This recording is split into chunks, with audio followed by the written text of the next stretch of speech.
I went out there, and we're showing up to Lake Falcon. I mean, you could see the awesome looking mesquite trees there and the little flooded bushes and so forth. And we showed up to practice there, and I put the boat in, and I picked up my D-bomb and had a few other power fishing baits, and I start fishing out there. A few hours go by and I don't have a bite. All right, well, I'll move areas. Go a few hours go by and have another bite. Changed areas. Finally got a bite with a 5-pounder. I said, oh yeah, this is it. This is the deal. And I'd been kind of changing colors, and then I fished that next bait for another 3 or 4 hours. Next thing I knew, it was 3 o'clock in the afternoon on the first day of practice, and I had caught one fish. It was a 5-pounder, but I caught one fish. And I sat down and I said, man, what in the world is going on? This is like Falcon, this is like it's loaded. And I fished some offshore stuff. I fished in between depths. I fished super shallow, in between, flipped, spinner bait, chatter bait, crankbait. I tried all kind of different stuff, and I only had that one bite. I said, you know what? The one thing that I'd heard a lot about was how much pressure that place had gotten. And I started thinking, I said, you know what? There's a lot of flooded cover. I said, those fish are shallow. They're still shallow, but I need a different presentation. And then it kind of hit me. And it hit me really when I was talking to Ish. I work with Ish Monroe on tour. We room together, and we kind of try to break down the lakes together. And Ike and Ellie, same thing. And so Ish called me up, and he said, is this place the Dead Sea or what? What's going on? Because he had not had a bite. And I had one. And this is 2 guys, going out there and trying to fish. And I said, man, I've got an idea. I said, I think it might work, and I'll call you if it does. And that's all I said. And he's like, I don't know what that means, but all right, just call me. So what I did is I picked up the missile crawl. I took off what I had on, put on a missile crawl. And I'm not kidding you, the first pitch I made to a bush, I caught it like a 13-incher. I said, daggone, I fished all day and I hadn't caught a little one.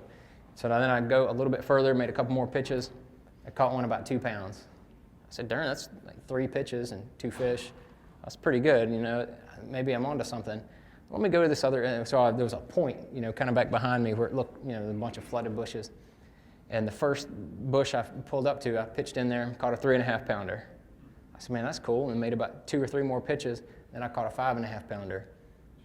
And this is all within 10 or 15 minutes. And I had been all day without a bite.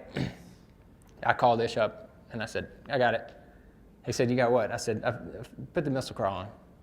He said, what do you mean? I said, you remember last year at Neely Henry? I'll give you that example later. You remember that example at Neely Henry? He said, yeah. I said, it's missile crawl. Put it on. He said, okay. So I talked to him, and this was, about 2 hours before dark, and then I saw him back at the house. I said, how'd that missile crawl work out for you? He said, well, I went from not having a bite all day to, from the time you called me until dark, I had probably 30 bites. And I said, serious? He said, yeah. I said, it's dumb, isn't it? He said, it's ridiculous. I mean, it was just one of those things, and that's just a little example of how powerful, the presentation change, but if you don't understand the bait and how it works and why it's different, you're not going to understand kind of the power and when to use your different tools. So you need to.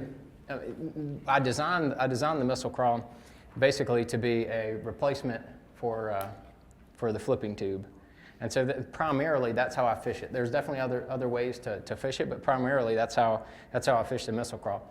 I put a rubber bobber stop on the line first, just like that right there. Can't really see it. So, you can see it a little bit. Put that rubber bobber stop, and that keeps the weight pegged.